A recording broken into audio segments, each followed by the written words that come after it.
So I'm going to give a quick report on the survey data that was collected this year, 2014 data. It's going to be in the form of an overview, sort of a descriptive overview of the data. There's very little analysis here, but right at the end, I've got a little piece on the beginnings of an analysis, if you like, and if we've got time, we'll look at those slides as well. Okay. So overall, who completed the survey? A total of 232 students remained in the file. We dropped a few students because they didn't appear to be making a serious attempt. They might have answered the first couple of questions and then nothing after that.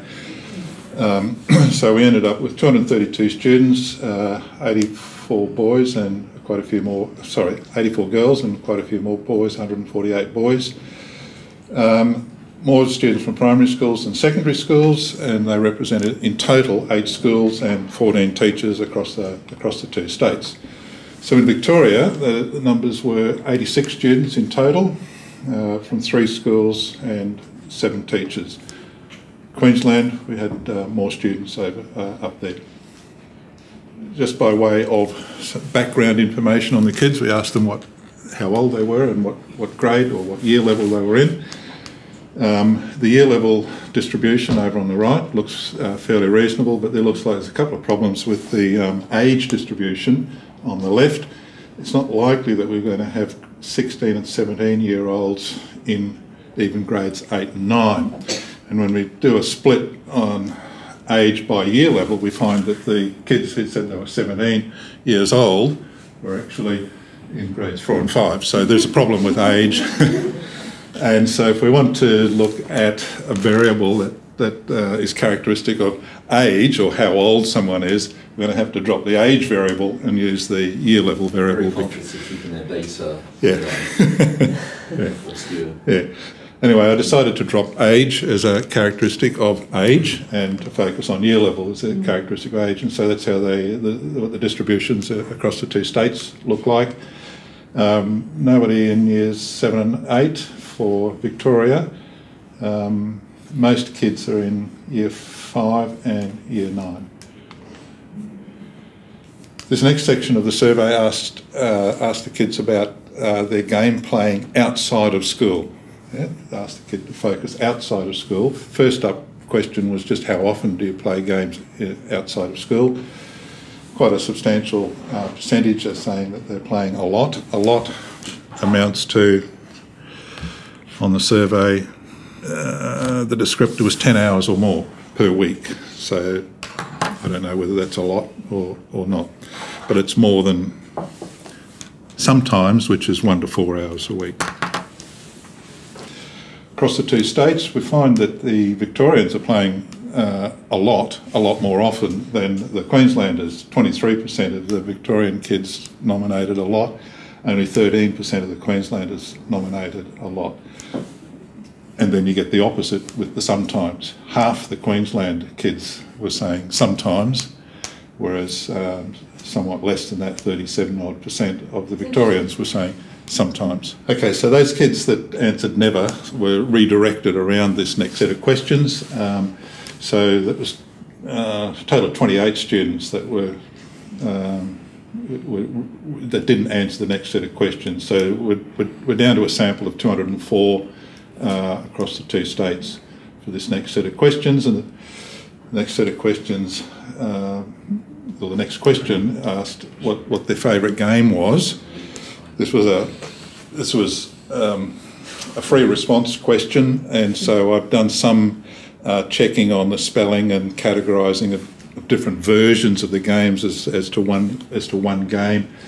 So NBA 2014, NBA 2013, I put them into sort of one category. There are all sorts of different versions for Call of Duty. All of them went into one version, and so on and so on. So it's only the top 16 games there. We get down to at the bottom here, this set here were games that were nominated by 3 kids or 3 kids. Yeah. I don't know if this is a surprise to people here. This is an out-of-school context, and Minecraft is by far the most popular game, being nominated by 35 plus nearly 37 students, I think, is the number there. Then it drops down for FIFA, Call of Duty, Grand Theft Auto, and so on down the list. That sort of shape that we get there is characteristic of the shapes of the distributions that we get for these sorts of questions. And this is the complete list of games, except the games aren't listed there, you wouldn't be able to read them. But what we get as for the typical shape is there's a small number of students, there's a small number of games being played by a large number of students, and then we get this great long tail there, this large number of games that are being played by one or two students, small numbers of students. I'd be very interested to know the ages of the Minecraft line. And also my thing too, I'd be interested to see from a primary school teaching perspective, whether Call of Duty and Grand Theft Auto, which are also high, being played by the Year 9 students or the junior school students, because I'd be interested to know whether our kids are playing those sorts of games. From what I hear. But you need to remember though that going way back to here, the primary kids in both states, or even across the whole, the primary kids far outnumber the secondary kids anyway. But I think they would be really good drill down questions for us to ask around, attaching it to the grade levels. And what we tried in the first round was to classify these games according to various dimensions. I don't think it really worked. We need to, and this is something that we need to sit down and talk about this afternoon. But to do that sort of a classification of the games, some principled way of trying to classify these games, and not just simply one dimension, but maybe across a couple of dimensions, single-player games, multiplayer games, these sorts of things. But I don't know the games to be able to do that. And then we can put them into an analysis that treats the games as a whole, if you like, sort of a multivariate analysis, so that all the games go into an analysis rather than just picking out one or two. Although, as you say, it would still be interesting to look at what's going on with Minecraft. Why is the Minecraft? Did they misread the question? Well, it's not likely they misread the question, because repeatedly throughout the section they were being reminded this is outside of school. And I guess one thing would be really interesting is who's playing Minecraft, and we could have a look at just Minecraft. That's I mean, we can do that. We can pick out all the Minecraft kids and find out where are they from. Are they are they from the schools that were doing Minecraft as part of the project, or Second set of questions, the second question in this section, we put a series of propositions to the students and asked them to rate how important each one of these things were when they're playing their favourite game. There's 19 characteristics there. They're to do with things that are going on inside the game itself, but also sort of social and cultural aspects of in and around the game as well. The students were asked to respond on a 3-point scale, very important, important or not important, but also because some of these things might not just be applicable to the particular game that they've selected, we've allowed them to opt for a doesn't apply and even a don't know. So this tries to put everything together into one chart, just to make so that everybody knows what we're looking at here. So if we're looking at making progress, 115 kids said very important, 74 said important, and only 9 said that aspect is not important, and then 3 students said that that's probably does not apply. And no one said that they don't know if that. So the blue shading is, if you like, the sort of the substantive part of the scale, and the grey shading is these non-substantive aspects of the scale. And the items have been arranged in decreasing order of the number of students who have said that the aspect is important. Yeah. So we start at the top with making progress, meeting challenges, discovery, the way the games look. These things are the most important aspects of this particular game that the kid was playing in an out-of-school context. You've got to remember the game changes from kid to kid as well. And then down the bottom here, still substantial numbers of kids saying that these things are important, but they are less important. Yeah? Or substantial numbers of kids saying these things are not important when they're playing the game, but also we notice that the doesn't apply increases as well as we go down the list. Do you find it? I'll leave it there for a moment, yeah? You go.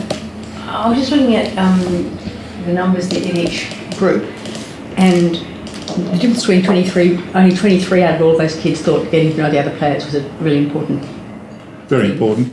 Whereas But 85 though saying important together. That's right. That's right. So what I was sort of looking at was that the lowest score in the very important is 23 and the highest score is 115. That's a big difference. But when you get into important, it's a smaller range, and when you get into not important, it's a smaller range again. Is that right? Or is that Not important ranges from 9, 24, 23, 40, right down to 80. Yep, so there is a range of scores there. Yeah. Yeah. I just wondered if people wanted to respond to that, or any of the things on the side, like. I'm surprised that chatting with other players and getting to know other players is not ranked as very important, because just looking at the collaboration between students in our Mac Club during Minecraft time, I would say those things rate very, very highly within the game of Minecraft. Isn't that all with the game, the aim of making progress though? Yeah. They wouldn't bother doing that if they didn't gain from that. I think it's quite an egocentric thing. So They need to talk to others to do well themselves. Yeah, absolutely. So I can actually, that doesn't surprise me that those things are low. Gaming's always been about getting to that next level, hasn't it? And even in Minecraft to some extent. And if this data is about gaming at home, I think I wonder if the data in a school context would be different, because I think the types of games that are played at home are very different to the types of games that kids are playing at school. And I'd say that as a school teacher, a lot of the games that we play in the classroom, we try to make as collaborative as possible. And that's one of the big focus areas, as opposed to at home, making progress, getting from A to B is probably more valued. So next time, Catherine, we can repeat this sort of a set of questions in the in-school context as well. Yeah, in school and out of school, separated out. Yeah. Anyone else have anything they want to say about any of this? I just thought it's quite interesting. Sorry, I've got to say something. I'm finding it very funny that the aesthetic element is the one that seems to be the second most important, very important aspect. The way the game looks is on 85. I never thought that was a concern. I mean, I still see kids playing Asteroids and old 80s retro games and loving those games. They still like the way that looks. So it can still look. It can still be the way it looks. It looks old to us, but to them it looks hip and retro. So it isn't about how sophisticated or elaborate it looks, it's just about how it looks. I think that's where they're actually quite sophisticated in their judgment, that they're implying that, okay, if the figure is meant to look like a person, then yeah, it better look like a person. Yeah. But if that's not necessarily the aim of the game, if it's not meant to be a very vivid first-person shoot 'em up, then it's their perception of what looks good varies massively. It's true. And remember when you guys did that design unit and you were looking at the look of the games, and it was that combined with art? That was last year, wasn't it? It was. I'm trying to think. You were looking I at. have looked at design. Yeah. It was you actually, Jack, that was doing it. I remember we were in the library and we were talking about the history of games and the design, and you've been doing stuff. Yeah, we were looking at comparing the different versions of games that have come before, so and kind of certainly games, successful franchises of games that have lasted pushing 20 years now. Yeah, because the kids were really fascinated with that question, like how the games looked and how the look of the game changed over time when you were doing that work. So I wonder whether making games as well, I mean, seeing the work that Colin's done with the kids making games in Scratch makes them have an appreciation of what goes into a game, and then therefore maybe appreciate something like Pac-Man a bit more. Like, because they've got an understanding at an early age of how difficult it is, and to appreciate games that don't look. Because I remember Con saying when they started doing the game making unit, they were really frustrated because they had this picture in their head of what it was going to look like, and it didn't look like the games that they were used to playing on Nintendo or whatever. But then maybe that, you know, also draws in those sort of 2D sorts of, you know. It's interesting, actually. I recently played a game called Lunar Lander, which is an old 80s game. They've updated it over the years, so you're familiar with that. It's sort of a simulated version of landing on different planets and moons, because we've been doing that. And I gave them the links for 2 different versions of it. One, which is the older Atari version, which it basically just uses vectographs. It's just, there's just lines basically. And the more recent version, which looks far more animated and they all preferred the old version, even though it was essentially the same game. So I think they saw it as being more, I don't know, it was too fussy, I think, the more recent version. So I don't know if you can see that, but Brian, one of the teachers in Queensland, he did a thing where he played. It's Commander I can't remember what this is called. Is it Commander Keen? It is. No, it's not. It's like Boulder Dash, is it? No, it's secret mission or something like that. Secret agent. Well, I was just going to say that I think... But the kids said, when we asked kids what they liked about it, they said things like, I like the old school retro graphics. Yeah, that's what I was going to say. Because I think they can relate to it more, because the games they're creating are a little bit more old school. because Trish and Danny also, and Con, have all used Scratch and different things to make games, and so... That doesn't come out definitely. They accept that it's too hard to make games. I play that because it reminds me of games I played. But it was really interesting. Yeah. But I think it's kind of cool now to like things that are retro. It's a trend now to like things retro. Even like in the, even like now, all the main console players like Sony, Nintendo, and Microsoft, they're investing a lot in indie developers that are creating these 2D games that you can download from their e-channels, and people are just loving them. So it's kind of cool now to For nostalgia reasons, or you mean nah, kids it's as well? it's just kind of cool to like that style of games these days. Even Minecraft is pixelated, isn't it? In a 3D perspective. So. Yeah, and the newer versions haven't made it less pixelated. No. They've kept that, so I've been interested in that. So, Trish, do you want to just explain a bit about your kids when they were doing their games? Because they sort of work similar ways to Cons with designer and stuff. Because that came up, didn't it? I found a big difference this year compared to last year, because last year, in the first couple of weeks, we got them to explore different game making programs, and they all wanted to use one that was really hard to use, started with D. Anyway, because the graphics look so good, but they couldn't figure out how to use it. Trying to remember the name of it. Someone came in and sort of showed them and said, look how easy it is to use, and it wasn't really. And so then when we ended up choosing Scratch, they were quite disappointed because they'd seen the options. But then this year what we did is we said, we're using Scratch, and you can just play for the first 2 weeks. Like, they didn't plan their game or anything. And so they knew what it would sort of look like, and that helped them in their planning. So they didn't plan this elaborate game and then were really disappointed with how it turned out, because they'd played it first. They understood what it would look like and what they could achieve. That's better. Good idea. It was much. They were happier with their end product because they had a better idea of what was achievable. That's great. It's a bit hard to compare Victoria with Queensland, but the 2 charts actually align, so you can see as I flick backwards and forwards, the items themselves moving around. Too far back, moving a little bit. But basically, you've got up in the top half, the set of items remains the same, and down the bottom half, a little bit of movement, but there's still the same basic group of items down the bottom there. Stuff to do with the game at the top. And stuff to do with chatting with other players and getting to know other players, and then this avatar thing down the bottom there. Okay, now we move into the classroom, and the first question here was, do you think games Do you think computer games can help you learn in the classroom? By far the overwhelming majority of the kids said yes. A small number said no, and there's a smaller group that are undecided. Much the same sort of distributions across the two states, although Victoria, there seems to be a few more kids that are saying no. And again, I wonder whether it's to do with Victoria, these kids having done this work more than the Queensland kids. They're just tending to be a bit more sceptical than the Queensland kids. That's surprising. Sometimes kids say no, they can't be. There isn't much difference there, but there's a slight difference in the nose. Hey? Disappointed by it. Maybe Victorian kids in general are just more sceptical. Yeah. Or it might be that they just... So you could have asked them anything. No, disagree.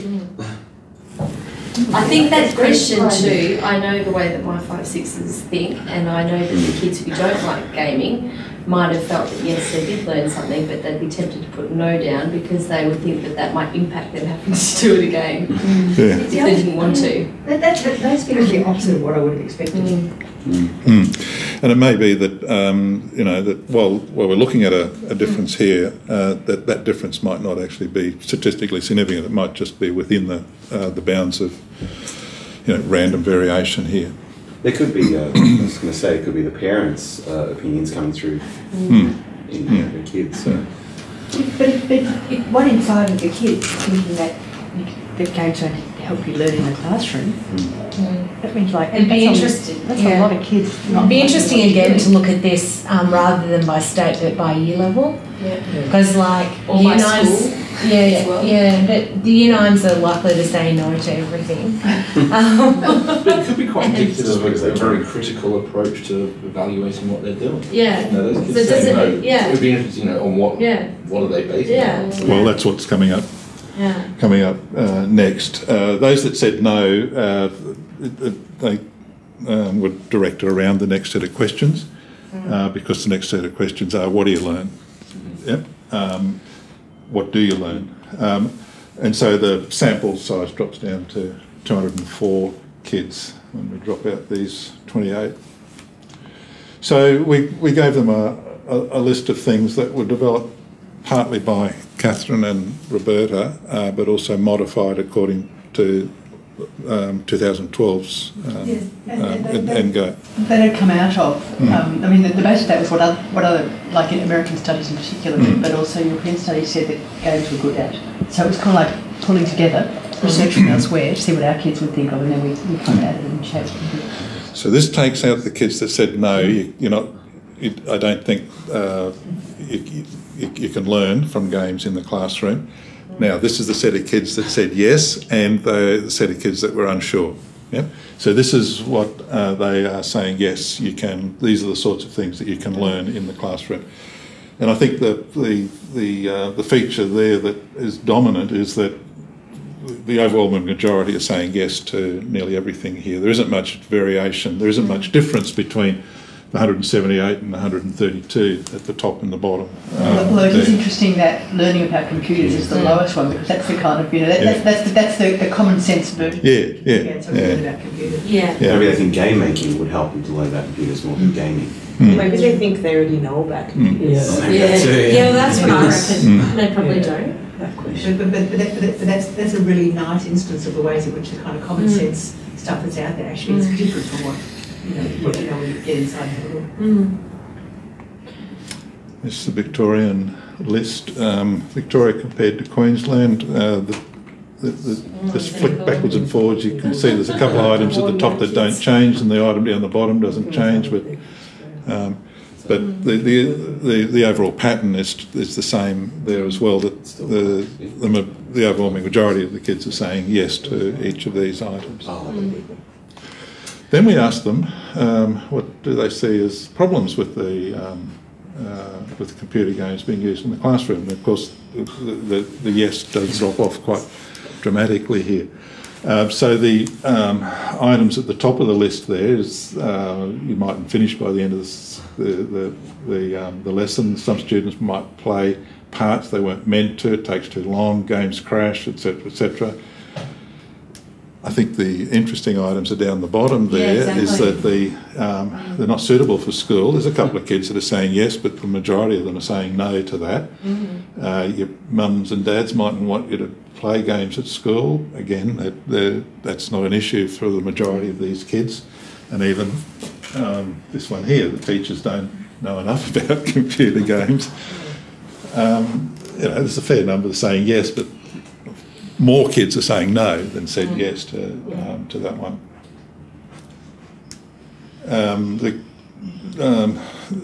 There are a few differences between the two states here, but the top and the bottom stay the same. There's a bit of rearrangement in the middle, Victoria and Queensland.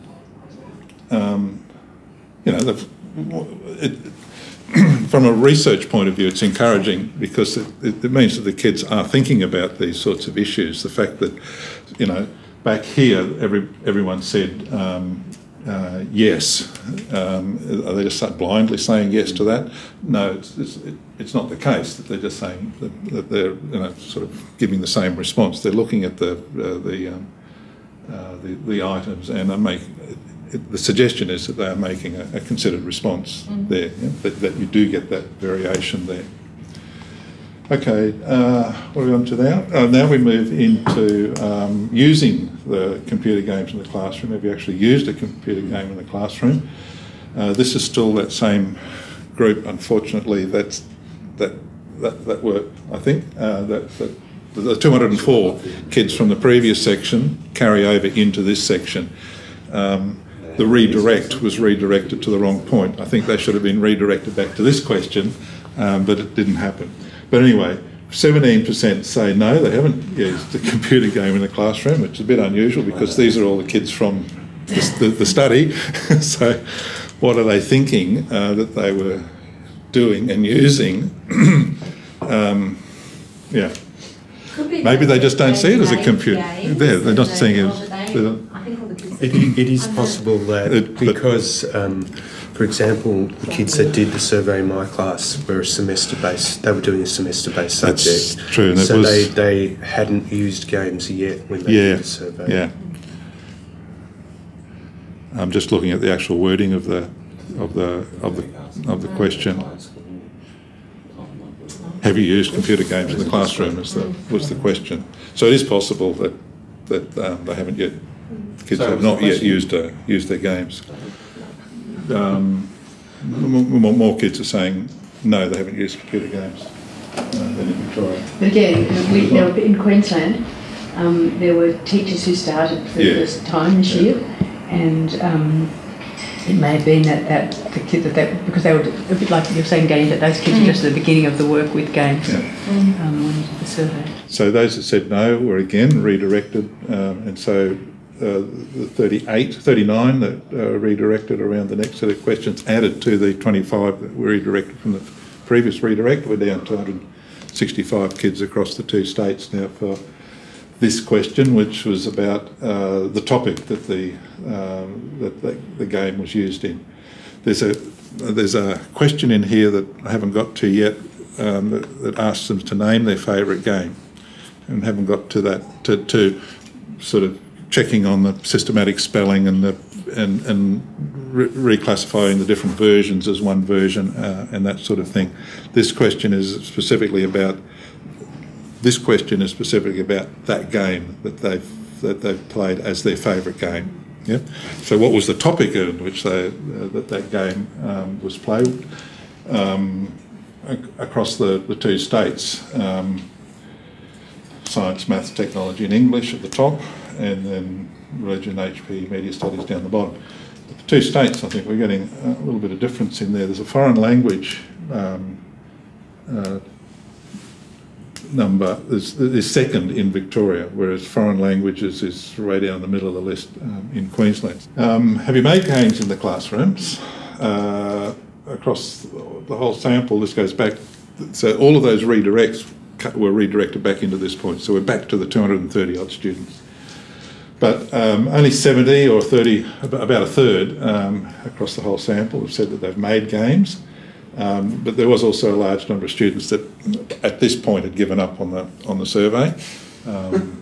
They just didn't answer the question. In Victoria, only 30 kids said that they've made games, and in Queensland, 40. Because there are quite a number of free response questions in here that we haven't yet considered, and they take a bit of time for the kid to write a considered answer. And one of the things that we've noticed is that, unlike adults, kids will answer these free response questions. You know, there's a lot of writing that the kids have had to do to get to this point, and then they get to a certain point where they think, I've done enough. And again, those that said no were redirected around this next question, which was about the software that was used to make the game. Scratch is the most popular piece of software across the two states. Game Maker, Splotter, and so on, or other games, game making software. Each state individually. We get a slight reversal there. In Victoria, Scratch and Splotter. Then in Queensland, it's Game Maker and Scratch. But this is probably school-based preferences that we're looking at here anyway.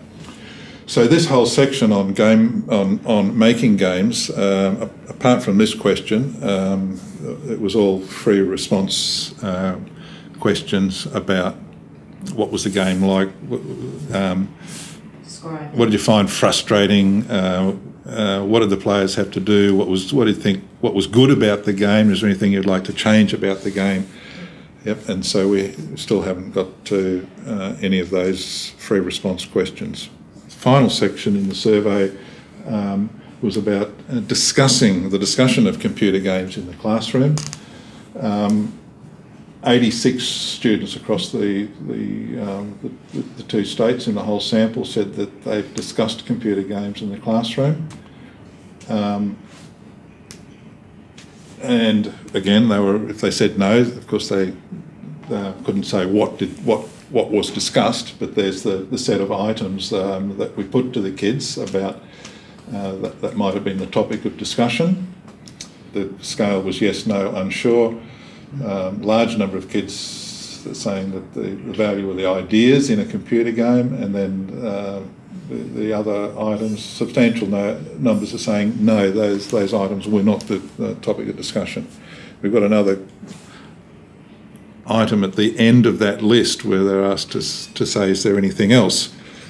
And that may be where we start finding the kids who have said no throughout here. We might pick them up in that last question. But it's not necessarily that, it's the same set of kids that are saying no here. Someone said no here, then yes here, for instance. Yeah, they can be swapping around like that. And then across the two states, so we got the same item the same two items at the top. Yeah, that's interesting. And the same item down the bottom. But you'll notice that this one jumps up to there.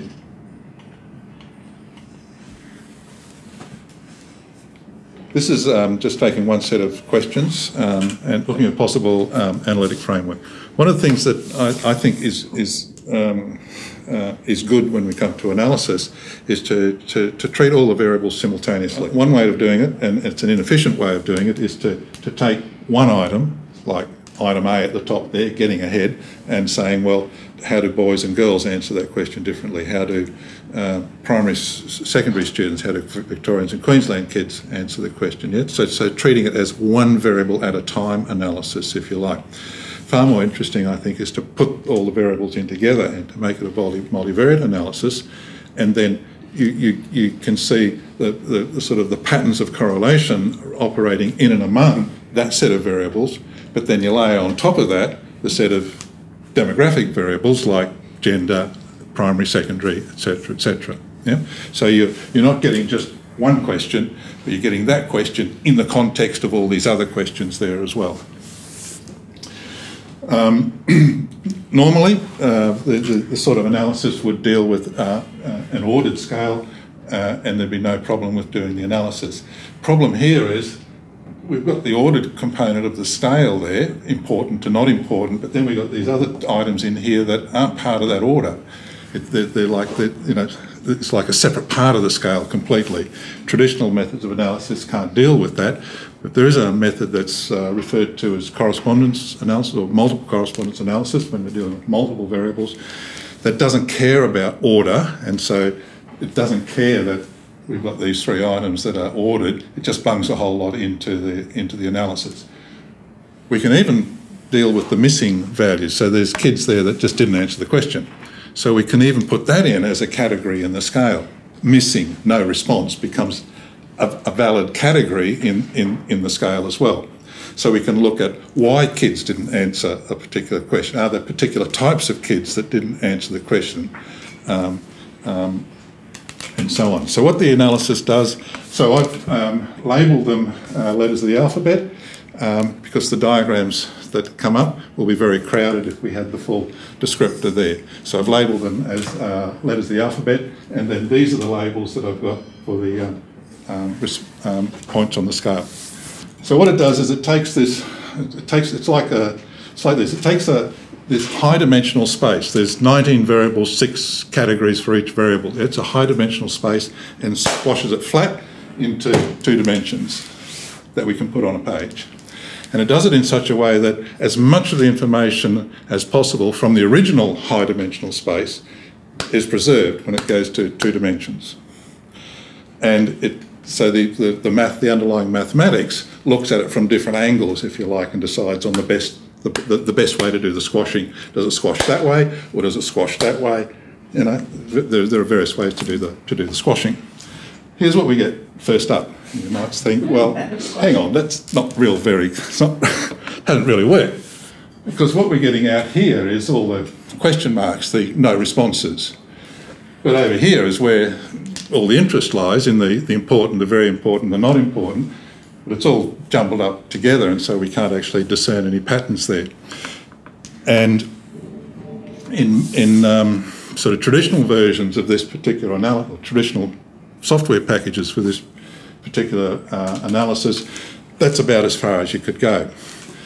You could then say, well, let me look at it from this side, so let me take a 3-dimensional solution and look at it from this angle, and so I might get these things being spread out when I look at it from side on. It's not really a satisfactory way of doing it. There is one version of this analysis that allows you to suspend or to take out of the analysis the question marks, the no responses. The kids stay in the sample, the kids stay in the analysis, but we're just simply subsetting out the no responses. When we do that, we get a bit better picture. And we can see what we're getting here is the don't knows and the not applicables out along this axis. And we're getting a spread down the vertical axis from the very importance. All the V's seem to be up there. In the middle here, the importance, but we notice there's a few don't knows in there. And then down the bottom here, the not importance. We've also got a don't know down the bottom there as well for item F. Item F is chatting with other players. For some reason, that item is sort of defining that end of the axis there. Don't know why yet, but we can keep going with this style of analysis. So I can take out the don't knows and the not applicables and just look at the substantive categories. This is the bit that we wanted to get to in the first place. The very importance, the importance, and the not importance. And you'll see that the order, even though the analysis doesn't know or care about the order of these 3 categories, we've got order there. Because as we move across the page, we're moving through the not importance, then the importance, and then the very importance, for each item. The vertical axis is separating out the extremes from the intermediate points. And it's a classic picture that we get when for this sort of analysis when we're dealing with order in the scale. It's a U shape. Yeah? It could be the other way around, doesn't matter. It's an upside down U there. Okay, we're not going to try and delve into different sections or different groups of variables just at the moment. We're going to go one step further. Let's skip over that one. Let's come to this one. What I've done here is collapse the very important, the important categories and just call them a little I. Yeah, these, so that the two categories have been collapsed, and we're dealing with the a contrast between not important and important. Now we're starting to see something going on in there.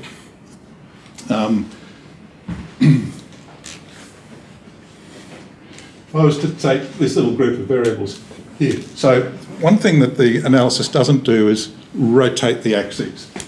So what I would be wanting to do is to pretend that these axes were rotated, so we go that way and that way.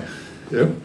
And then this axis that's going this way, we've got GFEP, GFEPD, yeah? As the items that are out along that axis.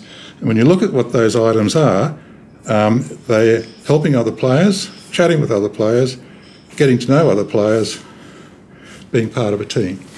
So Sandy, can you just explain what significance is of being on that axis? That's how you look at the items that are along that axis, and that then defines what that axis is dealing with. So if we look at these sets of items that are out there, yeah, then that end of the axis is being defined by importance of these sort of social aspects of the game. Yeah. The other end of the axis is that same set of items, see? But it's the not importance. So not important social aspects to important social aspects. The other axis is the same, it has the same pattern. The items that are not important out here are the same items that are important over in this quadrant. And so what this axis is telling us is those other aspects of the game, the stuff that's internal to the game, if you like. Yeah. We can go one step further and just pick out just the importance, and becomes a bit more obvious now. GFEPD are the set of important at this end of the axis, same set of items, those items that are dealing with something to do with other players. And here's the really nice bit right at the end. We can now layer onto that same picture the set of demographic variables. So these new variables take no part in constructing the space. So the space stays the same. Yeah, it might have stretched a bit, but the space that we had before here is exactly the same space that we've got here. But all I've done now is layer on top of that three variables. The school, primary, secondary, and then the state. So we're not getting a very rough cut. We're not getting an age thing taking place here. Primary and secondary are not separating along these axes. So it's not an age thing that's going on here. But surprisingly, that's a state thing. Yeah, there is a separation for state, Queensland and Victoria. And we look at the schools, we've got Auburn, North Fitzroy and Kew.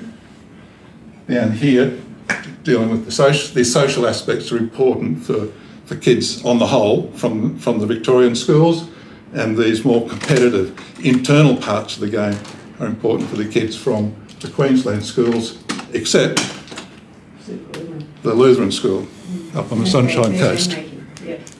And so, you know, we get this sort of separation that now raises other questions that you probably can only begin to get to detailed answers, with more qualitative knowing of your knowledge of the schools, what's going on within the schools, and so forth. But even why do we get that separation according to state?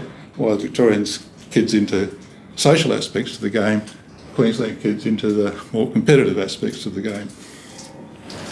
It's really interesting. It's very interesting. I mean, certainly some of those schools, like St Aidan's, for example, that teachers at St Aidan will talk about how it's really important for them to do something that's a bit special, so that in a way that fits with a competitive thing, but the others don't fit. I wouldn't have imagined the others would fit like that. I think there is another axis here that we haven't talked, and that's that one.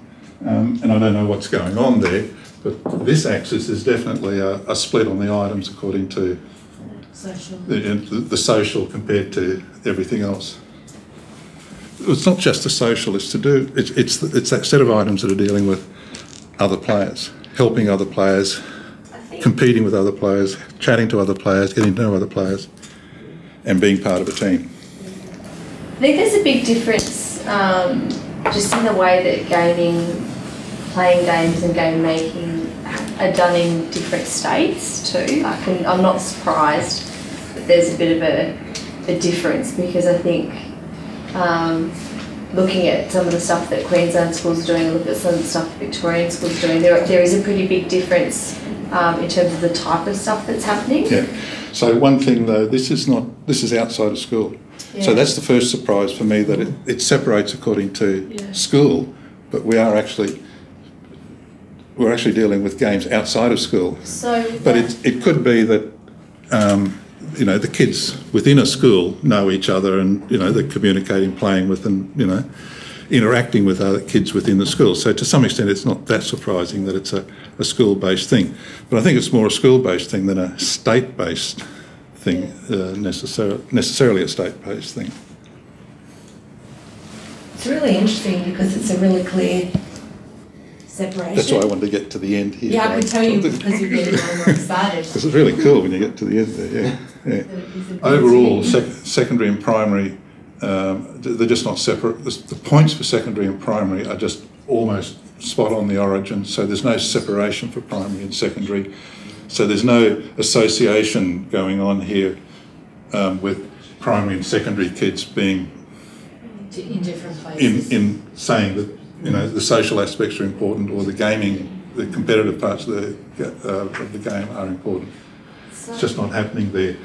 Sandy, by looking at that, is the correlation that most Victorian school kids are driven by social elements as opposed to Queensland schools, which are driven by not content but like getting ahead, getting from A to B, as opposed to... It's more than getting ahead up there. So what we've got here, this set of items is D, E, F, G and P. So I'll just read them out. Competing with other players, helping other players, chatting with other players, getting to know other players, and being part of a team. That's the set of items that defines this end of the vertical axis. Yeah. Everything else is up the end there. That's the item, the one that's displaced furthest is learning how to make avatars.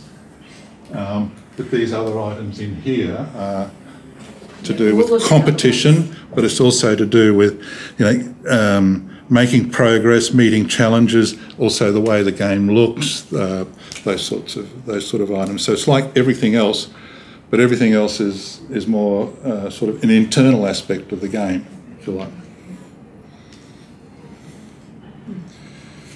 And then why do we get the Lutheran College behaving like a Victorian school in this sense?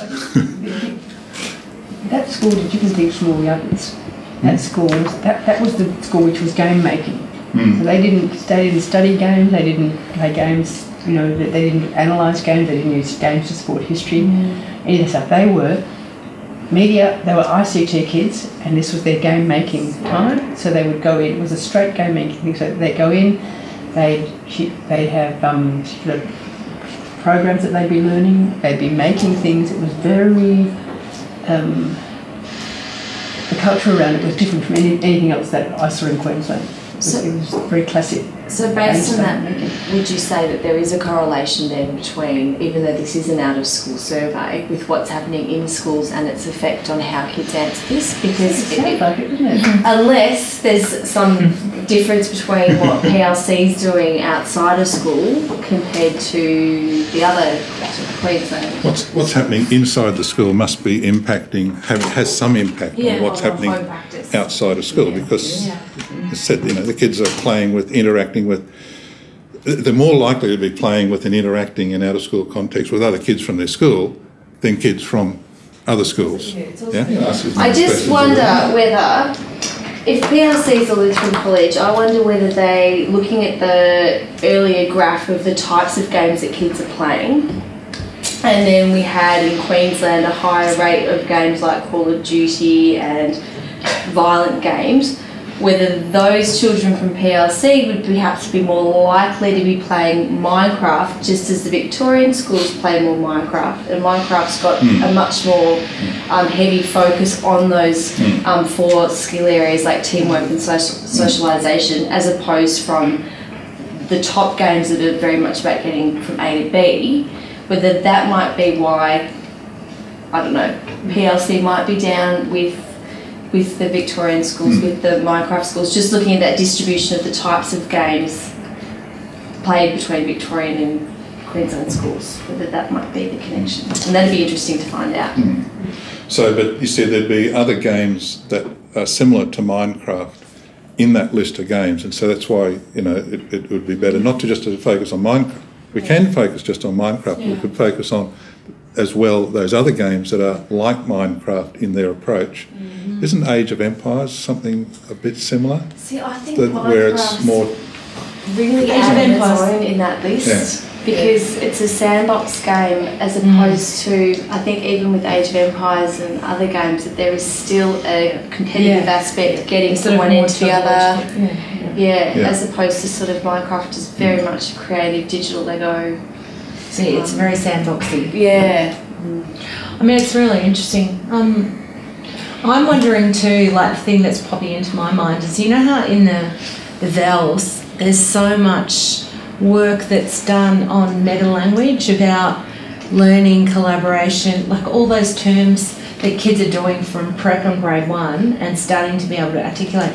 So I'm wondering if it's also about the question, and that in the Victorian curriculum the kids actually are using those terms like collaboration and stuff in class all the time, and because they're so embedded now in the way people are teaching, like that's something I'm always surprised about, the way that part of the VELs has actually been enacted, and that could make a difference as well, like the language of the questions and kids being en masse used to using those terms and languages. I reckon that's a huge thing, Jo. I think I've noticed that. We've put 21st century skills into our unit planners, and, you know, it's a really big push for us, you know, as a school initiative. And I think we're constantly using that language, aren't we? Like, we want you to collaborate with your peers, and it's about research, and it's about analysing your research. So the kids are really, you know, bombarded with that language, so that they know that's they know those terms. Yeah. Which I think is quite an interesting thing about what's happened with, because I remember when they first did the Osvels, and Catherine's partner was really heavily involved because he was working at VIC. And I remember talking to him about it and thinking, well, how is that actually going to change the culture in schools, and how they're going to actually implement in all of the cross interdisciplinary stuff.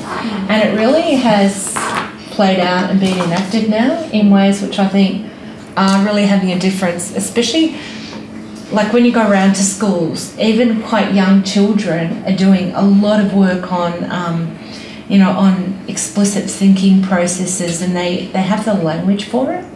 I'm always surprised about that, and that might have a relation, that might relate to not necessarily even something being different, but relate to people understanding what the questions mean and being able to answer those, or physically knowing that that's something that they're doing in school because they're being told this is what we're doing. When I first saw this chart, which is where we were picking out the non-substantive responses, the don't knows and the not applicables, in one sense it might appear to be just totally uninteresting, but it does connect to your point about do they understand the question, I think. Because what it's suggesting is that the kids on the whole are discriminating between the don't know and the not applicable. They're not just one, because we're getting mostly the don't knows on this axis and mostly the not applicables on this axis, but we've got three troubling points here, don't knows, out there in among the not applicables. And when we look at those three questions, J, J and O, I'm beginning to get a sense of these three questions are qualitatively different to the other questions in the sample. The way the game looks, meeting challenges and being easy to use. They're not like the other questions that are dealing with the social aspects of the game. They're not like the other questions that are dealing with the sort of the competitive, getting ahead, gaining power aspects of the game. And it may even be that they're confusing questions for the kids. They didn't know how to answer the question, and therefore they just blindly opted for a not applicable or a did not know. They weren't thinking, they weren't able to discriminate between those two options. And so your question, your comment was about did they understand the question? I think there is a case here that maybe they just didn't understand these questions with respect to some games that they were playing. It just didn't make sense to them to be answering a question like that with respect to some of the games that they may have been playing. And therefore, there may even be a case here to try and rerun this sort of analysis, dropping these three questions out of the analysis, given that for some kids they weren't able to. It appears as though that they weren't able to make sense of the response categories.